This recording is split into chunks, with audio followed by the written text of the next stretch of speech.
தவக்காலத்தின் 44வது நாள். வாக்கு.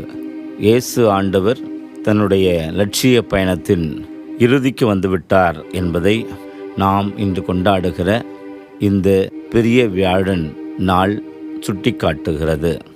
இன்றைக்கு வாசிக்கப்படவிருக்கிற இறை வார்த்தைகள் அடிப்படையில் நாம் பார்க்கிற பொழுது, என்றும் நிலைத்திருக்கும் உணவாக தன் உடலையும் இரத்தத்தையும் அப்பரச வடிவில் நற்கருணையாக ஆண்டவர் இயேசு இரவு உணவு பந்தியில் வெளிப்படுத்தி அதை கல்வாரியில் நிறைவு செய்து, இதை என் நினைவாக செய்யுங்கள் என்று சொல்லி நற்கருணை என்கிற அருட்சாணத்தை ஏற்படுத்தியதையும், மேலும் குருத்துவத்தை அவர் தன்னுடைய பணியின் வாயிலாக வெளிப்படுத்தி அந்த குருத்துவத்தினுடைய பொறுப்பையும் அர்ப்பணத்தையும் கடமையையும் தன்னுடைய வாழ்வின் மூலமாக வெளிப்படுத்தி நற்கருணையின் தூதுவர்களாக குருக்களை ஏற்படுத்துகிறார். குருத்துவத்தை அவர் அருட்சாதனமாக வெளிப்படுத்துகிறார். இந்த நாளில் இப்படி மகிழ்ச்சியோடு நாம் வழிபாடுகளில் கலந்து கொள்கிற வேளையில் இதற்கு பின்னால் இருக்கிற இயேசு ஆண்டவரது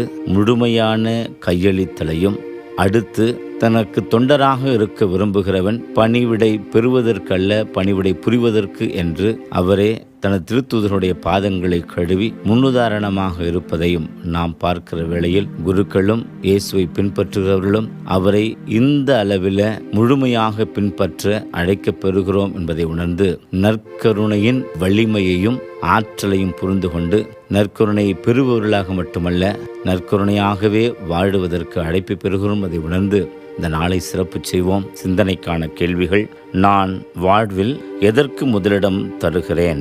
அடுத்து, நற்கருணையை கொண்டாடுகிற நாம் இயேசுவினுடைய பாடுகளின் அர்ப்பணம், நற்கருணை நமக்கும் பல தியாகங்களை செய்து உடைபட உருவாக்க நாம் அழைப்பு பெறுகிறோம் என்பதை இந்த நாளில் உணர்கிறோமா?